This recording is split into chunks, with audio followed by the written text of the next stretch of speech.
সেই আওয়ামী লীগের প্রেতাত্মারা রয়ে গেছে। তার তো ব্যক্তিগত কারো প্রতি কোনো সফট কর্নার বা কারো প্রতি আলাদা ভালো লাগা থাকার কথা না। সবাই যেহেতু তার, তো সবাইকে নিয়েই তার কাজ করা উচিত ছিল। বাট আমি দেখেছি যে ক্রিকেট বোর্ডের নির্বাচন নিয়ে তিনি যেভাবে এক পক্ষকে এককভাবে সমর্থন জানিয়েছেন, যারা ছিল তারাও তো তাদেরই। তো সবাইকে নিয়ে বসে তিনি যদি করতেন, তাহলে এই ক্রিকেট বোর্ডে যে নির্বাচনকে কেন্দ্র করে যে বিতর্কর জন্ম হয়েছে, সেটা আমার কাছে মনে হয় যে বাংলাদেশের ইতিহাসে এই ধরনের ক্রিকেট বোর্ডের নির্বাচন আর কখনো হয়নি।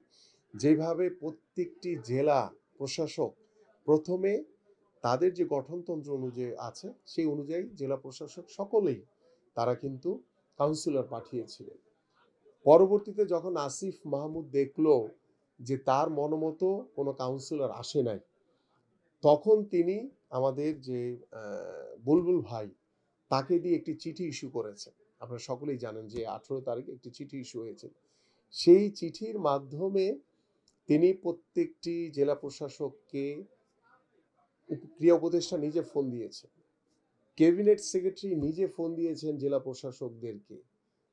আমি তো শুনে অবাক হয়েছি যে এটাও সম্ভব যে একজন কাউন্সিলরের জন্য ক্রিয়া উপদেষ্টা নিজে ফোন দিয়েছে, ক্যাবিনেট সেক্রেটারি ফোন দিয়েছে, ক্রিয়া পরিষদ থেকে পরিচালকরা ফোন দিয়েছে, দিয়ে ডিসিদেরকে হুমকি দুমকি দিয়ে তাদেরকে বাধ্য করেছে যে প্রথম যে কাউন্সিলরটি দেওয়া হয়েছিল সেটিকে বাতিল করে দিয়ে তাদের মন মতো অ্যাডক কমিটি থেকে কাউন্সিলর দেওয়ার জন্য। এই যে একটি স্বেচ্ছাচারিতা, এটি আমাদেরকে খুব হতাশ করেছে এবং ক্রিকেট অঙ্গনের যারা রয়েছেন তাদের সকলকে হতাশ করেছে। এবং আমার কাছে সবচেয়ে অবাক লেগেছে যখন আমরা দেখেছি যে বাংলাদেশের যে ক্লাবগুলো রয়েছে, যেগুলো মানে আমাদের ক্লাব পর্যায় থেকে যেই কজন ডিরেক্টর আসার কথা, সেখানে দেখেছি যে ক্লাবগুলোর কাউন্সিলরদেরকে ডেকে নিয়ে যেভাবে ক্রিয়া উপদেষ্টা হুমকি দিয়েছে, তাদেরকে দুদকের মামলার ভয় দেখিয়েছেন, তাদেরকে পুলিশের ভয় দেখিয়েছেন, তাদেরকে ডিবির ভয় দেখিয়েছেন, যেটা আমার কাছে মনে হয়েছে যে এটা কখনই হতে পারে না। আমার কথা হচ্ছে যে বাংলাদেশ ক্রিকেট বোর্ড একটি স্বাধীন একটি সংস্থা। ক্রিকেট বোর্ড ক্রিকেটের মতো আইসিসি থেকে যেভাবে বলা হয় সেইভাবে তারা নির্বাচনটি করবে।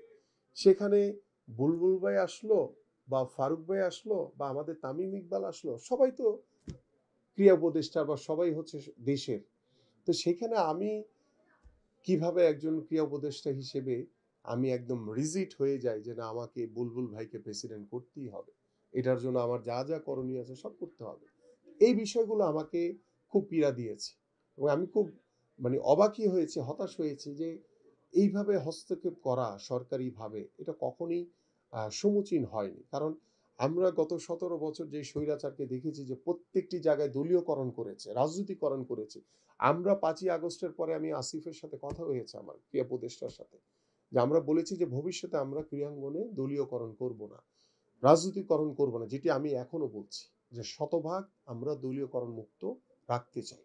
হ্যাঁ, দলীয়করণ মুক্ত বলতে এমন না যে ধরেন বিএনপির কেউ খেলাধুলার সাথে জড়িত তাকে আনলে দলীয়করণ করা হয়ে যাবে, বিষয়টা এরকম না। সে যদি ক্রীড়াবিদ হয়, সে যদি দল করে, সে আসতে পারে। কিন্তু দলীয়করণ বলতে বোঝাচ্ছে যে সরাসরি সরকারি হস্তক্ষেপে এমপিদের দিয়ে বা বিভিন্ন যারা স্পোর্টসের সাথে জড়িত না তাদেরকে দিয়ে স্পোর্টস চালানো, এই দলীয়করণটা আমরা কখনোই করতে চাই না। তো 5 তারিখে পরে যেখানে আমরা 24-এর গণঅভ্যুত্থানের মাধ্যমে যে বাংলাদেশ পেয়েছি, স্বৈরাচার মুক্ত হয়েছি, সেখানে আমরা সবাই স্বপ্ন দেখেছি যে বাংলাদেশের ক্রীড়াঙ্গন শতভাগ দলীয়করণ মুক্ত হবে। এক্সট্রিম মশার কয়েল প্ল্যান্ট ফাইবার দিয়ে তৈরি, ডেঙ্গু চিকুনগুনিয়া বাহি সহ যে কোনো মশার বিরুদ্ধে দেয় এক্সট্রিম সুরক্ষা।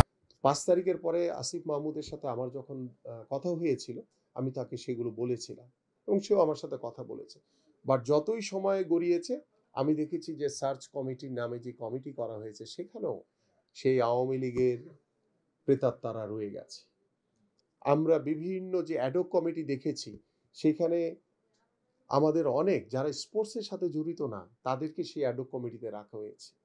তো স্পোর্টসে কাজ করবে স্পোর্টসের লোক, সেখানে বাইরে থেকে একজন স্পোর্টসের বাইরে এসে নন স্পোর্টস কেউ যদি এসে যায়, তাহলে স্পোর্টস সম্পর্কে তার কোনো ধারণা নাই। এই ধরনের লোককে দিয়ে কিন্তু বিতর্কের জন্ম হয়েছে। সর্বশেষ যেটি অবাক লেগেছে সেটি হচ্ছে ক্রিকেট বোর্ডে যে নির্বাচন, যেটি আমি ইতিমধ্যে বললাম যে সবাই তো তার, তো তিনি কেন ব্যক্তিগত কাউকে পছন্দ করবেন যে আমার একে করতেই হবে, এবং এটার জন্য যা যা করণীয় আছে কোনোটাই তিনি বাদ দেন। এবং পরবর্তীতে আমরা যা দেখলাম যে আমাদের তামিম ইকবাল সহ আরো অনেক যারা ক্রিকেট বোর্ডে যারা বিগত সময় ছিলেন তারা অনেকেই কিন্তু উড্র করে নিয়েছে। এবং আলটিমেটলি আমরা দেখেছি, দেখেন এনএসসির যে একজন ডিরেক্টর নির্বাচিত হয়েছিলেন, পরবর্তীতে সন্ধ্যার সময় দেখলাম যে তাকে বাতিল করে দেওয়া হয়েছে। পরবর্তীতে এনএসসি থেকে বলা হয়েছে যে তার ব্যাকগ্রাউন্ড সম্পর্কে আমরা জানতাম না। সরকারি একটা সংস্থা তাকে এনএসসির পদে মনোনয়ন দিয়েছে ডিরেক্টর হিসেবে, যদি তারা বলে যে তার ব্যাকগ্রাউন্ড সম্পর্কে জানতাম না, এর চেয়ে তো বড় মিথ্যাচার আর হতে পারে না। এবং আপনি তাকে বাদ দিয়ে আরেকজনকে বোর্ডের ডিরেক্টর বানালেন। কোন প্রক্রিয়ার ভিতরে বানালেন? যেখানে ভোট হয়েছে, আপনার মন চাইলো আপনি কাউকে ডিরেক্টর বানিয়ে দিলেন, আপনি মন চাইলো কাউকে বাদ দিয়ে দিলেন। এই ধরনের স্বেচ্ছাচারিতা আমরা কখনো এত বছরে বাংলাদেশের স্পোর্টসে দেখি নাই। তা আমরা চাই যে এটার এখানেই শেষ হোক। ভবিষ্যতে আমরা বাংলাদেশের স্পোর্টসকে নিয়ে নতুনভাবে ঢেলে সাজাতে চাই, নতুনভাবে আমরা ঢেলে সাজাতে চাই, এবং যে স্পোর্টস নিয়ে বাংলাদেশের মানুষ যাতে গর্ব করে, এবং সেই স্পোর্টস হবে সবার, সেখানে কোনো ব্যক্তিগত কারো কোনো পছন্দ থাকবে না। আমরা সবাইকে নিয়ে বাংলাদেশ স্পোর্টসকে, বাংলাদেশের ক্রীড়া সংগঠক, সেটা ফুটবল ক্রিকেট থেকে সকল ক্ষেত্রে যারা ক্রীড়া সংগঠক রয়েছে, আপনারা যারা স্পোর্টসের সাংবাদিক রয়েছেন, তারাও আপনারা কাজ করবেন। আপনাদের সকলকে নিয়ে আগামীর ক্রীড়াঙ্গনটা আল্লাহ যদি আমাদেরকে কবুল করে, ইনশাল্লাহ আমরা সেই ক্রীড়াঙ্গনটা সাজাতে চাই।